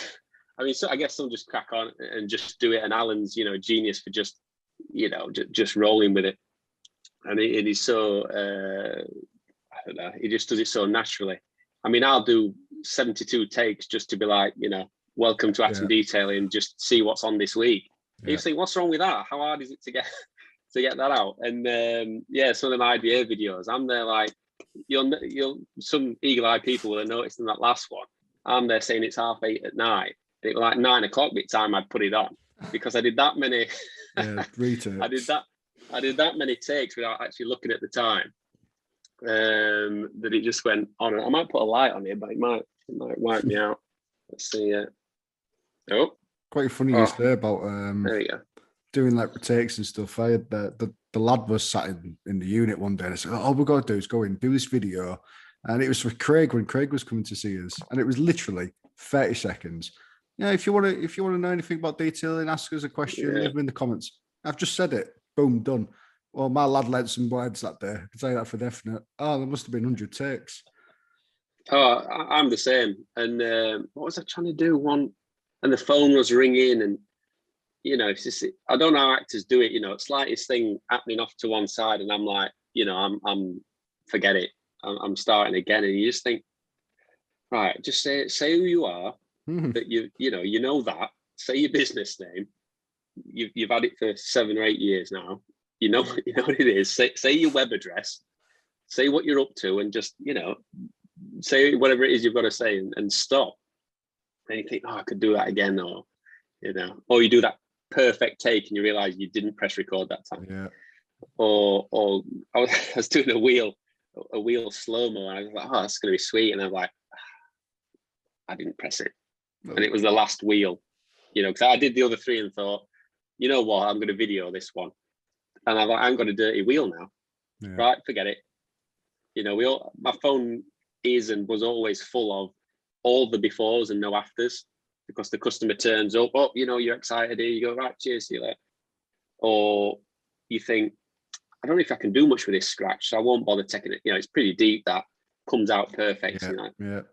That would have been an award-winning before and after, but forget it. So yeah, it's getting used to all that. And I was saying to when Alan was doing his filming at the IDA event, you know, I look at a camera and just go blank. He looks at it and just rattles off. Yeah, comes alive, like literally. And I'm like, Alan, you need to understand. I look at it down the lens of this camera and I forget, you know, who I am. It's like, yeah, just, you know, like, what got you into detailing? Like, I forgot even what I do for a living. You know? And It's I quite guess you funny get used to it. because on that IDA thing when he was doing, like, everyone had a little turn, didn't they, on doing like how do you get into it and all that. And he kept on saying to me, "Well, you know, it's just like doing your podcast. It's far from doing it. It's totally different." But I was exact same, stood there going, and he's going, "What's your podcast name?" And I'm going, "I can't remember. It's totally." It is. I think some people are made for it and some people aren't. Maybe. Yeah, I think it's some are behind the camera and some are, but then I think it one thing I read about sort of growing your brand and your business is to get people invested in like you as a person, and we could all bang a decent before and after on, but you want people to actually care about what you're saying and what you're doing and put a, don't hide behind a logo or something, be like, oh God, I don't want it. And then when you see all these celebrities, not that we ever would be, but you see these celebrities getting trolled and all this, you think, do I even want any of this? Do I even want this? Even if it's just within the detailing community, do I want people even knowing who I am? But then you think, well, you might as well. You never know. You are opening yourself up to that, though. The whole YouTube thing is so easy for someone to get on there and start, telling you anything about what you've done wrong, and probably never detail the car professionally in life, but they'll tell you what you've done wrong. Yeah, exactly. Yeah, well, everyone's got their own methods at the end. Emails just coming, but everyone's got their own methods at the end of the day. But for me, it's always, I guess it's that detail, that perfectionist sort of mentality is, you take a picture and you're like, that's a really good picture, but I can see corner of my mop bucket. Just like, right, get rid of that. And then, right, okay. Yeah, 2 foot further forward, and I don't have to see that, fire alarm. You think, nobody's going to look at any of this sort of stuff, but I'm a firm believer in anything's better than nothing now. So any picture beats not mentioning it at all. Any video beats no video. Any podcast, even if it's, it could be a complete load of rubbish, but it beats no podcast at all. And that's what I'm trying to just, no one critiques your work, if you like, as much as you critique, your own worst enemy when it comes to that. And so I think it's important to just get stuff out there. So that's what I'm trying to do. And I am yet to do a Facebook Live or an Instagram Live. I think that is the step that separates the ballsy people from everybody else. That is the ultimate. They're easy. Well, yeah. But you're good behind the camera, Rich. It's the same with the videos, though. I mean, every video we've done, I've never had to do a retake. Everyone straight off the cuff like that. Even with, I actually had it with the, we were on the BBC recently again, and we've done a lot with the BBC with different things with stuff. And name drop. And one of the guys from the BBC said he's never ever, even the radio presenters when we've done radio adverts, it's like one of the guys that we do the radio adverts for. He's one of the ex Whole City players, and Stan's actually said he's never ever had anybody where he can come into their office. He said, normally we have to go to a studio. He said, I come to your office and I stand there with my recording device and say, go for it. He said, and you do it absolutely bang on within the 30 seconds that we've got without having a hitch, glitch, nothing. And it's like, it's a wrap immediately. He said, I've never known anybody to do it. He said, the amount of times I go to a customer's, he said, and I have to allow 3 or 4 hours because we're retake. So I come into you and you do it first time, bang on, no trouble. That's it. He said, I don't know how you do it. He said, even I can't after all these years of working for the radio. And the same with the, with the BBC and stuff. They're the same. They're like, I don't know how you manage to do it. You just reel it off. I don't know. Gift of the gab. It's just you doing it. That's the thing. Alan says that the way he does it is he just talks nonsense all day, every day. So the fact that someone presses record doesn't matter. Doesn't matter, yeah. You just reel it off relentlessly, and the fact that someone captures it. Yep, they've got it. Yeah, it's like when I'm trying to do videos. I mean, I'll have because everybody knows I can just do the videos. So when I'm doing videos at work, we'll have half the staff stood the other side of the cameras watching me, pulling faces, trying to make me laugh, and I'm just stood there doing my thing.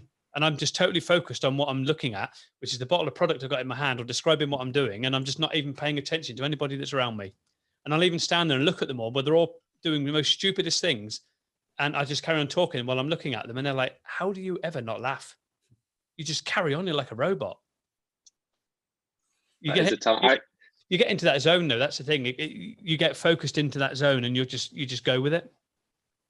And it's just, I get myself in like a vicious loop because I'll do it once and Yeah. that first take is probably always your best one. Yeah, exactly. You know, 'cause you just do it and you think, not bad, but I want to, you know, you can, you know, oh, there's, I don't know, a mug in the background. So you think, and I forgot to mention, I was going to mention, you know, we've got, I don't know, gift cards now available. So you think, just do it. I'll move that. Right. So, you know, right, it's Andrew, that's the detail, blah, blah, blah, blah. You go through the whole thing and you went, but in remembering to say that, I forgot to say that. I forgot the website. So you think, right, I'll do it again. Right. Who am I? What am I? Why am I doing this again? You just get lost in it. And I've lost 45 minutes. And I said to the guys, like, right, I'm going into the office. No one, you know, speak to me or whatever. You know, you set it all up and all that. And they were trying to see if I were done, but they were just peering, like slowly, just like, right, I can see you. What do you want? Oh, we're just seeing what you want us to do now. I'm like, well, just give me 10 minutes and I'll be all right. So like, okay, right, take 5, you know. Phone rings. Right, okay, I'll just wait for that. Right, you get all the way in and then, you know, you fluff your own business name and you're like, oh, God, how hard is it to get this out? And because I've been ages, they start like, just have it, just like, are you done yet? And I'm not like you, Richard. I'm not a true professional. So I'm like, what are you doing? Like, you've ruined that shot. And then there's a knock at door, and then, you know, this, that, and the other. Then phone rings, and oh God, I think I had about 42 takes just to say, I don't even know what I was saying for some of it. But yeah, I think you can overthink it. And I think that's a lot of our, you know, our failures is just to overthink it. You should just crack on. Like, Alan just reels them off. I think he can't remember what he said, but he said, unless I, you know, massively swear or trip up through the video, I'm using it. Yeah. No matter what, I am using it. Exactly what we do. We just use them, and that's it. And we just use it. If the phone rings, the phone rings. It's at the end of the day, you're in a factory, you're in a warehouse, you're in a restoration center or whatever. If the phone rings, it's all part and parcel of business, and it's how they are. And you know, I did it the other day with our Totally Leathered podcast that we had somebody on talking about social media, and I'm like, and that is a complete wrap. That is us from Totally Detailed, and it's so that was obviously the totally wrong podcast. It's actually Totally Leathered we were on today. So, and I just got, you know, carried on going, and that was it. But I just actually said it because I got so focused because I was with people thinking I was with Totally Detailed and just got it wrong. But you know, that was just how it goes. And it was a Totally Leathered podcast, not a Totally Detailed. But there you go. So I think what's interesting, I think it's when YouTube was taking off, anyone filming on their phone that was terrible quality, people were like, what's this? Yeah. And those slick, really heavily edited videos became you know, he's got a jingle and a logo and a whatever. Yep. But I almost think it's almost come full circle. Like, you still want it well filmed, but that kind of over polished, never puts a foot wrong. It's a bit clinical. Yep. And I think people have almost gone back to, you know, it's like robots here, like acting. Whereas, you know, doing a walk around video and you trip up and people leave it in, or they put like the bloopers at the end or whatever. I think people like that, or they see you're a human, they can engage you. It's a bit of a laugh. Does it really matter at the end of the day? You know, and I think it's sort of come full circle. And I think with podcasts and everything like that, it's the YouTube thing of everything's like a highly polished advertisement is dying off. And just people just, you know, chatting about whatever, here's just what I'm up to, gets a lot more interaction than that glitzy video. It's quite funny you should say that, Andrew, because I'm testing something at the moment, and I've gone from doing the filming for a good hour on a car, then editing it for about 4 hours. I just don't have time, partly because the podcast side of things, I don't have time to now come home and do that as well. So I've kind of knocked it on the head. But I have been trying doing quick walkarounds, literally exactly 60 seconds. And it's me on my phone, and I just talk about the cars I'm walking around. Don't get wrong, it takes me about 30 attempts to do it, but Yeah. I used to maybe get a handful of comments or likes sort of thing on these posts of the big fancy edited jobs. I can't believe how much people are liking these, not rough edited, because they're not even edited. They're literally just quick things. And I'm still like getting likes and comments on posts from like 3-4 days ago. It's weird. But then if I post like some pictures on that day, you get all the likes and the comments on that day, and then nothing the day after, sort of thing. But videos, it just keeps going and going. And I don't know if it's something with analytics. I'm sure something like Lena would be able to tell us. But it is I think it is a bit of that. And I think it's that, obviously, they talked about, organic growth and organic listings and organic this and organic that. And I think it is, videos like that have a natural organic feel to them. Like you have just, I think if it's too polished, there's that instant thing of, he's trying to sell me something. Yeah. Whereas if it's, here's what I'm up to, what do you think? It's a lot more engaging, and people think, oh, what is he up to? Or what is that? What I've seen now, and it looks to be, people, when you're choosing the thumbnail for your videos and stuff, people, obviously people used to put that, at what point in this video do I look the best? Or the car looks the best, or something like that. I've seen some people now, they'll just put, either they'll stop themselves on a daft face, or, mid whatever, or it'll just be a corner of a car, and you're like, because it makes you go, what's that? Yeah. And you load it to be like, why? Yeah, you watch the video and you don't notice if you like the daft face, because you just paused it mid blink and looks whatever. So I think that's the way that it's even going now. It's crazy, really, when you think about it. It sort of makes sense, but it's also mad that people are more engaged with, why does he look weird? You press it, and it doesn't in the video, but you've watched the video waiting for that one moment where, I don't know, maybe he's going to trip up or something. It never does. And you're like, oh, but you've watched the video. And in watching it, you're more likely to comment. And I think it's almost gone full circle from, if you like, well filmed in terms of HD quality, but in terms of what's actually in it, the more organic it is, the better it is. Because I think, and to me, it comes back to, if this is too polished, it's obviously selling me something. I mean, we've never done it a super, had someone in to do a proper promo video and with drones and all that sort of stuff. But I just think it, and from what I've seen of other people, other companies, other detailing companies doing the super glitzy thing, doesn't massively seem to take off. 6 or 7 likes and 3 or 4 comments going, cool. What's that? But I think 20 minutes on your own phone, you probably could. You still probably have to do that glitzy video or something, just as a, bang it on the website. But I think you can get a lot more with a lot less now. And we were looking into GoPros and video cameras and everything. I'm probably just going to buy 4 iPhone 8s and just have them everywhere. Just running, plugged in, running all the time. One slow-mo in, one normal, one time-lapse in, and just grab a bit of this, grab a bit of that, chuck it together. Do you even want music? But I think that what Jim White's done at White Details is people sit down and watch him like you'd watch Netflix or you'd watch a TV show. And I think you see this move from, and I'm sure it's not that long ago that, if you said you were doing a 10-minute YouTube video, people would be like, nobody cares. It's all fast, bang, bang, bang, yours, this is how you clean a wheel, boom, see you later. Now it's like, I'm going to sit back, got some snacks, got a beer, putting Jim White on, see what he's up to. And and these videos seem to have got longer and longer as they've gone on. I think that, they're hours now.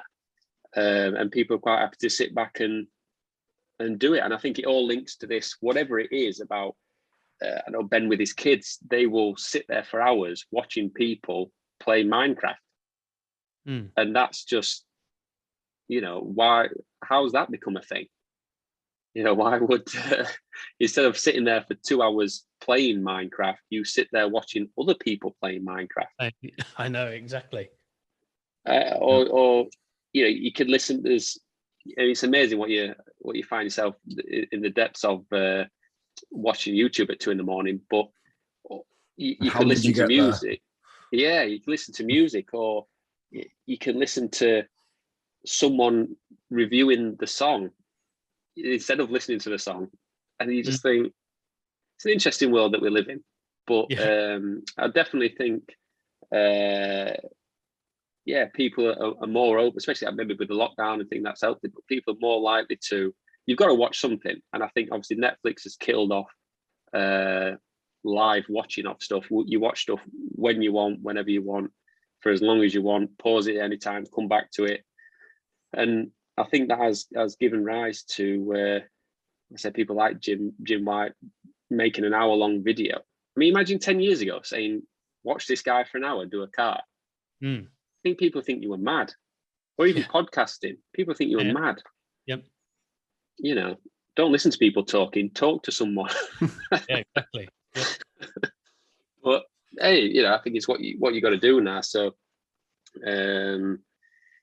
so I imagine it's growing and growing for you guys as well. So it's you're getting loads of people on now. You'll run out of details and all sorts soon. That's it. We've managed to keep this pace. Managed to get ourselves a vice president. No, that's it. Well, you've had Craig first, so you're just working your way down the list, really. It's just scraping that back, scraping the idea back. I mean, it's definitely something we've got to talk about, because we do have a lot of IDA people on the podcast. Some of them have come out that we didn't even know was in the IDA. So that's caught us out a couple of times with that one, to be fair. But you are are we going with vice president, or is it president elect? I don't know. To be fair, I think unless they've emailed me recently, vice presidenting, but they are going to do that change, or they have done that change. I don't know. So we will see how that works out. As I said in that other podcast, hopefully they bring this in after I'm president, and then like a true dictator, I can't be ousted. Yeah, I'll be fully on board with that then. Yeah, I'm all for this. Just after, but no, it should be all right. Hopefully, I've not done anything too bad to annoy anyone, so I get vetoed. But yeah, it should be all right, I think. How long have you been in the idea? I think technically I joined it. It's kind of one of those. I think I just, if you like, joined, threw my money at it before I even knew what it was. I say in the grand scheme of things, the $100 is in the detailing world is, I don't want to say who cares, but you're buying 400 quid machine polishers. What's 100 quid for a year's subscriptions or something? So I would say I was definitely in the old unit. So I've probably been in about 3 years, I think. All right. I would say it now. I think it's obviously last year, a couple of years is just a blank in all respects. But I was definitely in the old unit, and we've been out of that a year and a half, and let's say it's probably 6. So a good couple of years, I would say. And yeah, hopefully, it's, I guess, once you, in a way, I don't want to say a queue jumped, but with the guy, the former president, vice president, both sort of leaving, it opened it up for Craig and myself to sort of step up, really. So we've kind of, if you like, joined late and then stormed ahead with it somewhat. Massively. So hopefully that's not annoyed anyone. But the call for would anyone like to be the president, the vice president, was put out there, and unless I'm mistaken, 2 hands went up, and it's me and Craig. So I thought, you know what, look, someone's got to do it. Obviously the COVID years have been an interesting time for everyone, and I think we're just trying to grow it, really, and sort of change a few people's opinions on joining things like this, and really just make it something that I wanted it to have that reason. We've all got our own things. One thing with Craig is obviously his calls that he does and all the success that he's having with that. That's kind of his thing, if you like. The things that I'm trying to get going is a bit more you get a bit more UK based in terms of wording and look and feel, and these sort of over the top, somewhat American ways of doing things doesn't, is an instant turn off to the English mentality. We just think, yeah, all right. So yeah, just get it a bit more UK focused, and yeah, just kind of grow it really. Just members. That is what we've been trying to do. Say Craig with his calls helps with that. We will be bringing out like a UK based sort of welcome pack. So basically what's happening is obviously when you join in, it's US based, things take a long time, Brexit, COVID, what have you. Things take a long time, the cards and certificates and things take a long time to come through. So obviously, if you're new to it and if you're not involved in this, in the calls and you're not active in the members portal, you could literally pay your money and nothing happens. And you could be a month thinking, is this is real, right? Am I being, and in this Amazon Prime next day delivery type world, waiting 4 weeks for, your certificates and things can seem crazy. So we're trying to get some UK things here that we can send out. I think actual, membership numbers and cards has to come from America as it stands, but just an acknowledgement from me and Craig, a couple of branded up goodies, that sort of thing. We're getting pens and we're looking into air fresheners, coasters, that sort of, just something nice to have in your, something that can turn up within a week of you joining, so that you go, oh no, this is nice, this is a real deal. It's not a scam. It's a real deal thing. It can have, we're going to put information in there about joining the calls, the other webinars that you can look through, because it can be a little bit overwhelming. You join this, you don't know any of us, you've not spoke to any of us, you've just paid your money, you're in. Now what? You maybe not know the CD, the SV. We spoke at the IDA event that we're all guilty of this. We're all there saying, right, join the IDA and do your CD and your SV, and someone's there going, what the hell are you talking about? What are all these IDAs, and what's that, and what's the SV, and what's the CD, and what's the this, that, and the other? What's an RT? So we know what it is because we're in. So we're just trying to make sure that for the average potential, member, we need to be thinking here that we could be isolating a few people who just literally have no idea what we're talking about. And I would fully understand if someone went, oh yeah, I've heard you say SD, CD and SV a lot and IDA a lot, and I had no idea what you were talking about. And that is fair enough, to be honest with you. So like I say, I've always said, you want to be the one guy who's in, or you don't want to be that one guy who's not in. Yeah, I love that. When you said that at Manchester event, I thought you've hit the nail on the head there. It's you don't want to be that one person in your area that's not in the idea. Yeah, I mean it's at both ends of the scale. You want to be, look at me, I'm in this, nobody else is, and likewise, you don't want to be the one who's everyone else is. And I have had people track me down. They have found me through the idea. I was just talking to a guy at something about PPF or something, and he tracked me down, and almost I told him I'm a part of it and this, that, and the other, and he basically background checked me. All right. And got our phone number. I was like, did you Google it? He said, I couldn't remember what your business name was, but I've searched through the IDA and did Sheffield, and you came up, and I recognised you, and I saw the picture and all that. And he found me through it and almost background checked me, which I thought was quite interesting. So, but I think the biggest mistake people do is they join things like the PVD and the IDA thinking, oh, this will bring me in work. That is not what really any of this is about. It's the biggest thing thrown against the PVD is I've been a member for 3 years and no one's ever said to me, I found you through the PVD. I would argue, what if it's people who've called you? If you don't ask, how did you find me? You don't know. So maybe there have been a few people, but I didn't join the PVD expecting that. The fact that you can be in a members group with hundreds of other detailers, and you can ask a question, and within an hour, 6 people have given you an answer, told you what to use, where to buy it, and also said, FYI, use this code and it's 20% cheaper. I'll give you, I always say to Bert, I'll give you double what you charge. And it's like, yeah, well, for every person who wants to give me double, people back out because they think, well, I'm not getting any work from it. And I think it's interesting to see how 2 detailers, let's say of the same, same level, same standard, can join the same thing. It costs them both the same amount of money, but have different expectations. I love it and he hates it, just because of how they're looking at it.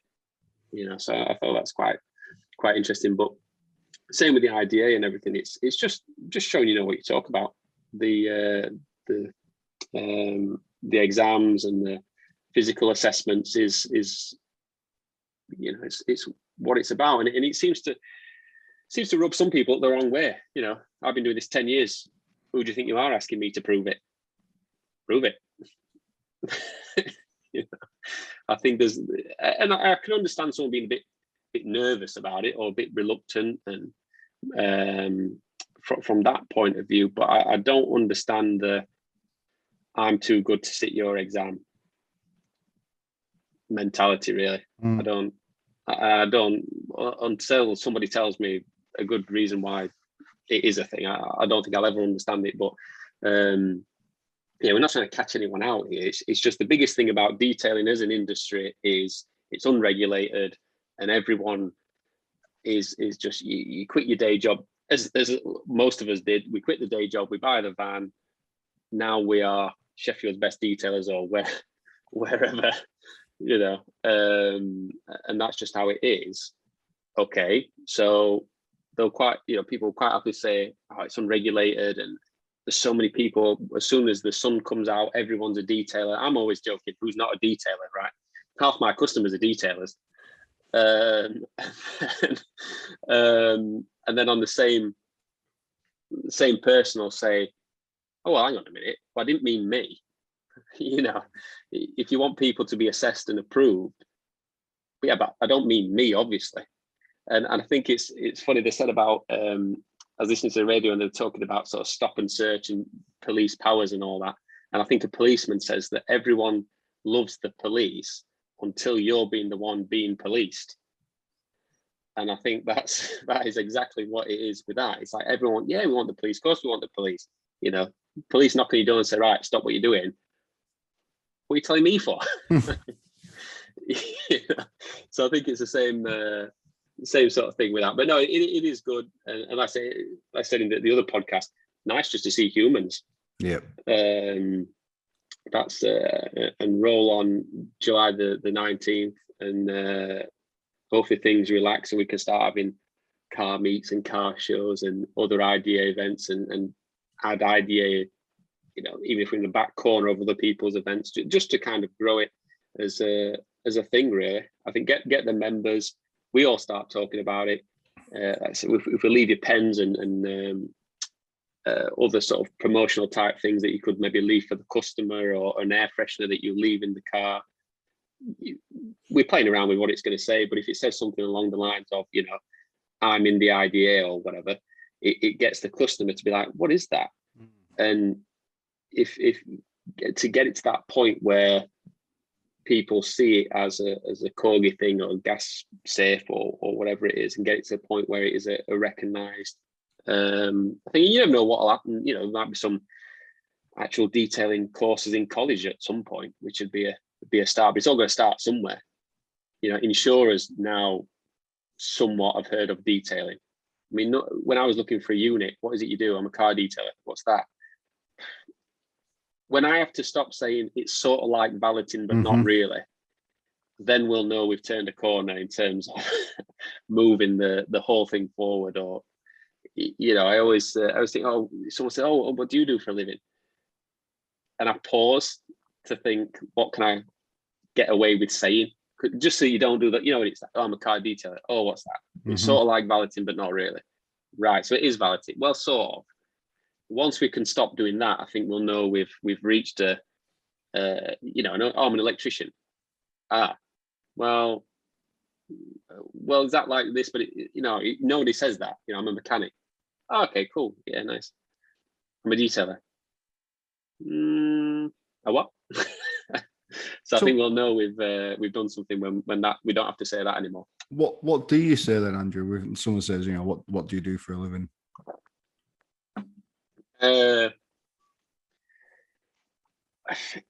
Literally that, to be honest with you. Well, I have a car detailing business, and what's that? Well, it's I suppose it gets some talking though, I suppose. It is a little bit. I mean, it's I don't know, maybe it's just me. Maybe I should say, I'm a car detailer. But it's knowing what's that question's coming that you think, if you're just making chit chat, you don't really need to go into the ins and outs of what you do. But because then, so it's like polishing cars. Yeah. Oh, okay. And like waxing them. Well, ceramics. What are they? You know what it's like. You go off on this tangent. What are they? Like wax, but not. Yeah. Yeah, I'm a car valeter, but not. Applying, something that's sort of like wax, but not really. Polishing it. Oh, like teacup. Sort of. Surprising how often you get that though, isn't it? I try getting a scratch out with it, put a bit of teacup on it, and yeah. You do get, maybe you've got that really deep scratch and you've got 80% of it out. And I said, look, I wouldn't push it any further. We're measuring that paint thickness, and I would stop there. I'd take your 80% reduction, then we go through or cause you any issues. Won't just teacup out then, no. I'm like, I've machine polished this with like 2 machines, 3 different types of pads, 4 polishers, potentially a bit of wet sanding. No, it won't. It won't take out, but it's getting better. More and more people. Like I said, I do joke, who's not a detailer? A lot of cars come to me. I detailed the other week, but I'm not happy with it, and this, that, and the other. So it has become the term's been watered down a little bit. I honestly think we could do with a different word now, just to separate. I'm not talking a quality thing here, but in terms of mobile is this and a unit that, and I don't know what that word would be, but it's like ceramic coatings. Is it £4 Mr. Fix, or is it G-Technique Ultra ceramic coating? Is it filler heavy polish, or is it polish with no fillers in it? Should you be calling it a polish if it's not abrasive at all? It is a difficult thing. Someone said to me, so I've spoke to 3 or 4 companies, and I've looked into it, and there seems to be about 10 companies all making ceramics. Each company has a range of at least 3, if not more, ceramics. What on earth do I need for my car? I'm like, you got an hour? Yep. We had a guy come down, bless him, the other week, and he'd applied Mr. Fix to his car. And I said, little blue bottle, is it? He went, yeah, how did you guess? I'm like, I know these things. I said, Mr. Fix. He said, no, I don't think it is. Got the bottle out. Oh, yeah, it's Mr. Fix. I'm like, yeah, it's Mr. Fix. He'd applied it to the whole car and left it. No, I didn't level it. No. Oh, dear. It just left it. And I said, when did you apply this? He went, well, it started raining. So I just left it. I just went in. And I'm there. And it's everywhere. He's done the whole car. I'm like, 2016, I think, Mercedes. I'm like, How long's it been on? He went, not that long, about 5 months. Oh, God. I'm like, it went you've left it on 5 months. He says, yes, I've been meaning to try and get rid of it, but I'm that busy. Uses it for a taxi, like Uber executive or something. I'm like, I don't want to say it, but I think you need a full respray. And it's like, why? Can't it come off? I said, I think, having never used Mr. Fix, but I have heard horror stories of people putting on with a paintbrush and leaving it and having to wet sand the whole car, I said, I don't know. I said, it sort of flakes off, but I said, I don't want to, what am I going to do? Just, thumbnail it around the whole car. I said, you don't want to pay me to do that. I said, I don't want to say this, but I said, I think you need a full respray. He said, really? I said, well, in getting it off, you might have to sand the whole car. and then obviously polishing that up, and you might get away with it. But I said, I don't know. I said, I'm desperately trying to help you. But I said, it might polish off, but if that's almost like sort of glass particles almost, you then take that around, it could ruin 100 quid worth of pads, and then you've got it off, but now you've marred all the paint, so you've got to do something about the paint. I said, you've got a monster issue here. I said, why? I've got to ask, how did you end up in this situation? He says, well, I had a quote for 500 quid to detail the car. And he said, I thought they were taking the whatever. So I thought I'd just do it myself. Got this off eBay and just, oh dear. I'm like, yeah, but that £4,000 respray. Yeah, it was a cheap 500 quid now, wasn't it? Yeah, but I feel, sorry for him, and I like to try and help anyone who comes down and for emergencies and everything. But I was like, I didn't know what to tell the poor guy. But hopefully he's sorted it, and I don't know. Yeah, it's crazy. So yeah, you do have to be careful with this, and a lot of people, in avoiding my price or anyone else's price, I'll do it myself. Classic one is always, if it smells of smoke or something. So, we spend all day on it. So we charge accordingly. Multiple steps, steam, wet vac, hoovering before any of that, wiping everything down, enzyme cleaners, everywhere, seat belts, the whole thing. Take the seats out if you have to. And in avoiding that, they'll buy 40 quid worth of DIY products. Doesn't do it. Maybe helps for a bit. Doesn't really do it. The 20 quid mini valet, the 40 quid valet, the 60 quid valet, the 100 quid valet. Doesn't do it. I'm still the price I was. Yep. So I have done it myself, buying car parts online, and it turns up and you're like, oh, God, it's a different model, and you can't be bothered, to send it back.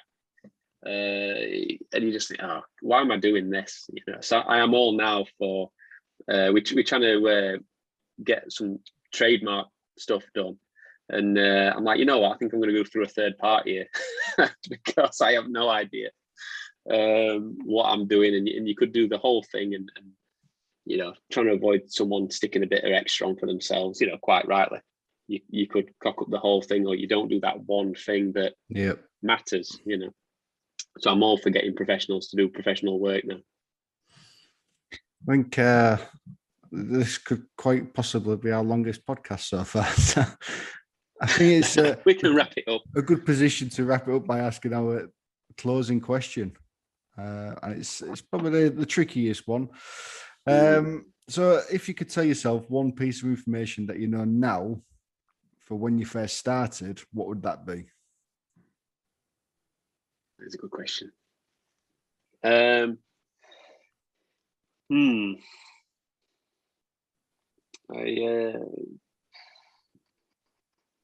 It's difficult because even from your mistakes, you learn a lot, and everything I am where I am now from everything that's gone on, the good ideas, the bad ideas, the one that didn't work, working for dealers, not working for dealers, feeling underpaid, and everything else. So it's a tough one, really. It's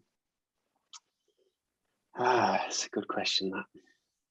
Thing is, Andrew, you've already said so many, and I thought you're going to say that when I ask you that question at the end. Yeah, well, that's it. I mean, we've had a full day at work here. It's getting late. No, it's. I think the thing, charging the appropriate amount, not undervaluing it, is a huge one, and I think that is.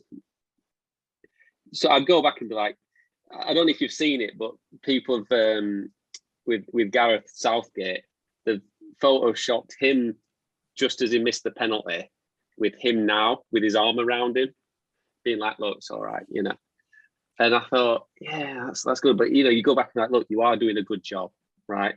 You know what you're doing, like, you're doing a good job. You're not going to be like, oh God, I hope the customer likes it and all this and that. So I'll probably go back to that. Look, just keep going, and for anyone out there who is looking to either start detailing, I mean, it's a long slog. It's a lot of money, and I spent a whole year just watching my savings just tank.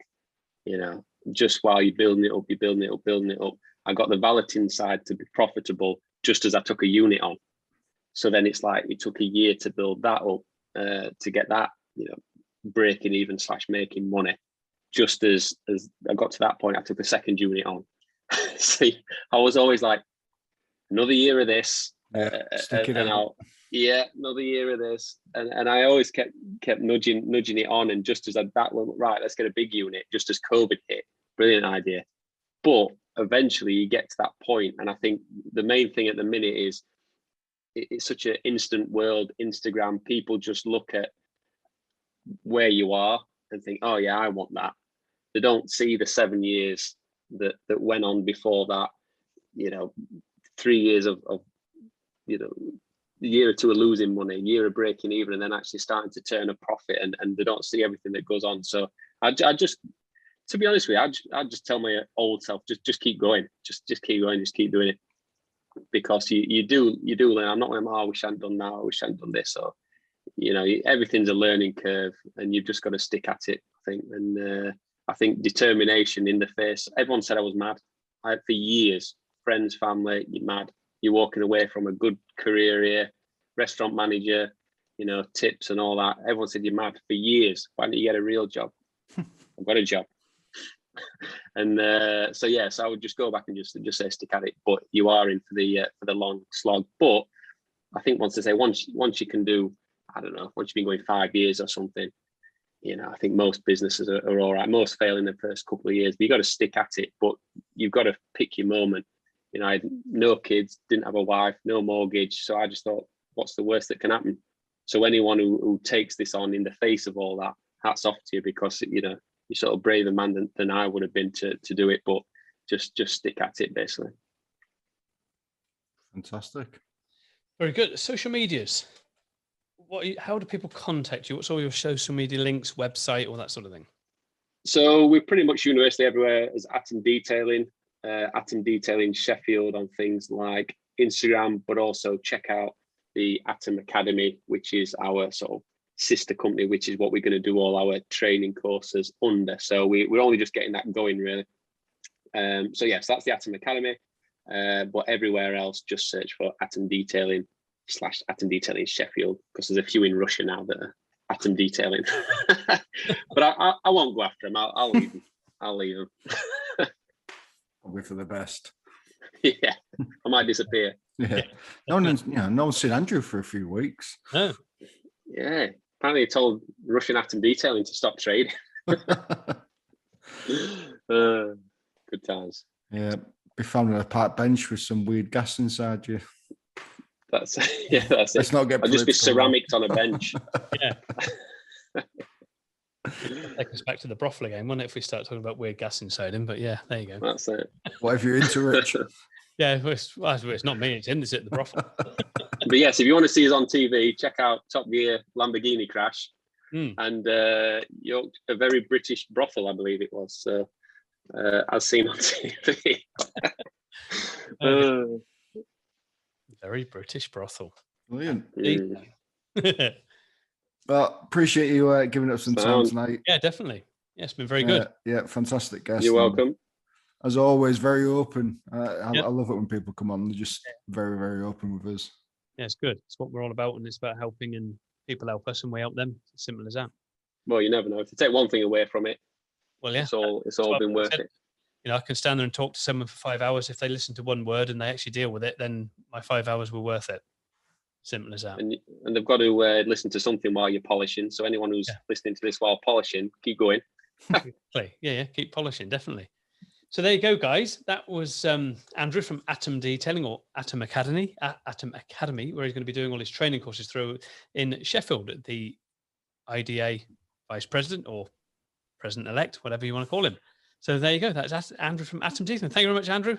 Thank you, Adam. Cheers, thanks, guys. Cheers now. And that is totally detailed, and that is another podcast done for this week. Thank you.